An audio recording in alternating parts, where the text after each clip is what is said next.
kasih Anda masih bersama iNews Bali. Pemirsa, telah hadir bersama saya Ketua Harian Gugus Tugas COVID-19 Provinsi Bali sekaligus Sekretaris Daerah Provinsi Bali, Bapak Dewa Made Indra.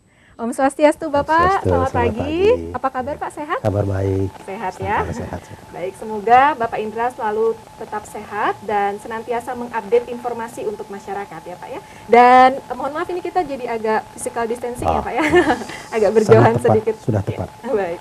Baik pemirsa, di sini per 28 April kemarin, jumlah kasus positif COVID-19 di Bali telah mencapai 215 orang. Bahkan yang membuat orang cukup kaget, penambahan kasus baru cukup fantastis mencapai 22 orang. Namun sebelum kita berbincang lebih jauh terkait topik kita hari ini, kapan corona di Bali akan berakhir? Kita simak informasi tayangan berikut ini. Halo, saya mantan pasien COVID-19. Hari ini saya ingin membagi pengalaman bagaimana saya sebagai pasien COVID. Awal yang saya rasakan pertama kali mungkin hal yang menyedihkan dan menakutkan karena banyak sekali yang beredar di masyarakat bahwa COVID itu berakhirnya pada kematian awalnya. Dan kedua itu paradigma masyarakat bahwa sepertinya kita kena COVID itu kita menjadi penular atau carrier bagi mereka. Saya juga bingung karena selama 2 minggu saya setelah balik dari luar negeri, saya tidak pernah bertemu dengan orang lain kecuali suami saya. Dan setelah saya kena COVID, beberapa anggota kami dan juga suami dites bahwa mereka semua sehat-sehat aja.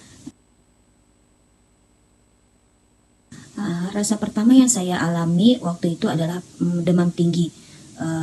Itu belum disertai dengan batuk. Waktu itu hanya demam dan kepala pusing.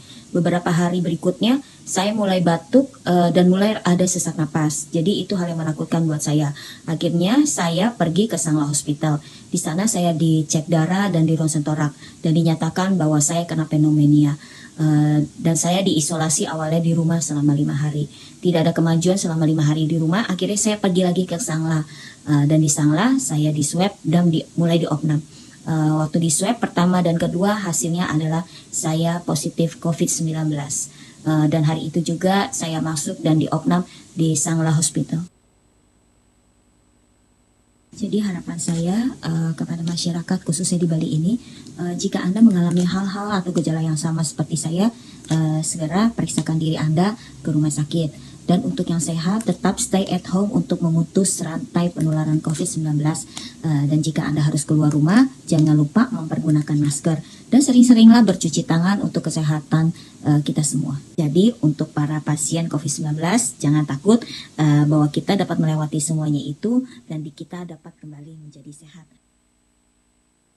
Baik pemirsa, untuk Anda yang ingin berpartisipasi, bertanya terkait topik kita hari ini, dapat menghubungi line telepon 0361 231 023. Baik Bapak, sebelum kita membahas penambahan 22 kasus baru yang jumlahnya membuat banyak orang kaget ya Pak ya, saya minta mungkin Bapak mengomentari VT yang tadi kita tampilkan terlebih dahulu terkait pasien positif COVID-19 yang telah sembuh ya Pak ya. Ya, terima kasih Mbak Mega. Kita bersama-sama tadi menyimak ada salah satu pasien yang memberikan testimoni bahwa mereka bisa sembuh. Pelajaran penting yang kita ambil dari ibu tadi adalah bahwa COVID-19 ini bisa kita sembuhkan. Yang penting kuncinya adalah terapkan perilaku hidup bersih sehat itu dengan baik, disiplin dalam menerapkan itu serta selalu berupaya untuk menjaga kesehatan dan kebugaran tubuh kita. Jadi COVID-19 ini kalau dibilang menakutkan, ya juga, tetapi dari fakta-fakta yang ada, ibu itu baru salah satunya. Banyak sahabat kita yang sudah sembuh. Jadi sesungguhnya COVID-19 ini bisa kita sembuhkan. Berarti kuncinya adalah disiplin dan positive thinking ya Pak ya, selalu berpikir optimis dan positif ya Pak ya. Baik, terkait lonjakan kasus yang Bapak umumkan kemarin, itu terdapat penambahan 22 kasus baru yang justru didominasi transmisi lokal. Ya. Baik, mungkin saya bisa bacakan dulu datanya. Di sini kasus positif per 28 April itu ada 215 kasus di Bali, di mana terdiri dari 8 WNA dan 207 WNI. Dan di sini ada penambahan 22 kasus baru yang penambahannya cukup melonjak tajam ya Pak ya. Di mana didominasi dari 13 transmisi lokal dan sisanya 9 itu imported case dari PMI ya Pak ya. Kemudian pasien yang sembuh itu bertambah ada 7 orang, jadi total ada 88 orang pasien sembuh. Dan untuk pasien meninggal masih tetap 4 orang dan semoga tidak bertambah ya Pak ya. Kemudian sisanya itu ada dalam perawatan 123 orang. Sehingga hal ini membuat Bali menduduki peringkat ke-8 di Indonesia ya Pak ya. Kemudian di sini terkait lonjakan kasus yang kemarin melonjak 22 orang. Itu kira-kira hal ini apakah karena tertular dari pekerja migran yang baru pulang dan tanpa gejala?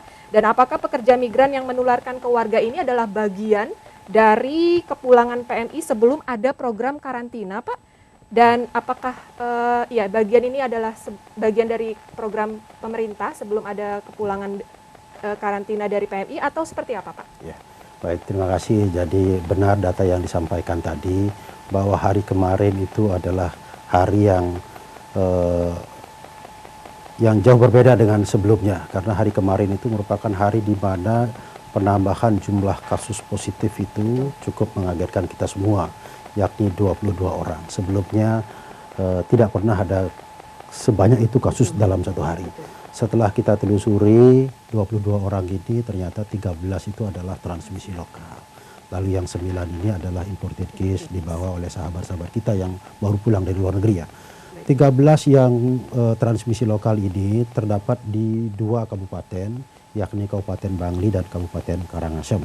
Untuk di Kabupaten Bangli itu 8 orang positif dalam satu banjar, yaitu Banjar Serokadan Desa Ambuan Bangli. Sedangkan yang di Karangasem itu juga sama 4 orang dalam satu lingkungan, yakni lingkungan Padangkerte.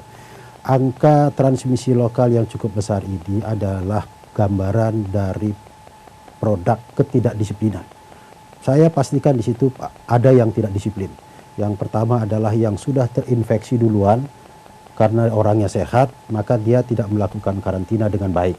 Dia berinteraksi, berkomunikasi dengan orang lain, terutama sekali dengan keluarganya yang paling dekat. Dan keluarganya juga pasti tidak disiplin. Dalam arti tidak menggunakan masker, tidak rajin mencuci tangan pakai sabun, tidak menjaga jarak. Nah, ini transmisi lokal ini sebenarnya adalah produk dari ketidakdisiplinan itu, kalau kekurangan disiplin.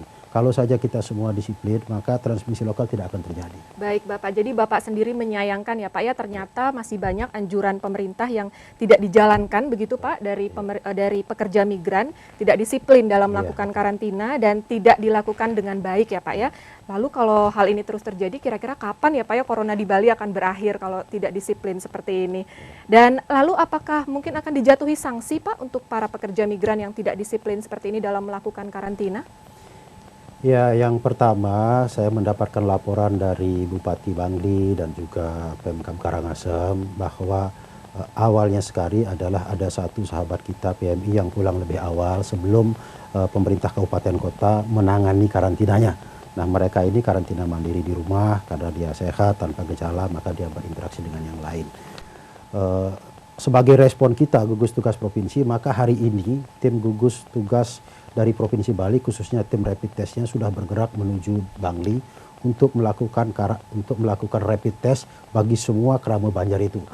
Kerama Banjar, Banjar Serokadan itu kurang lebih informasi yang saya terima itu 300 orang. Pagi hari ini akan dilakukan rapid test semuanya. Tujuannya adalah untuk memastikan tidak ada lagi yang positif di tengah-tengah masyarakat.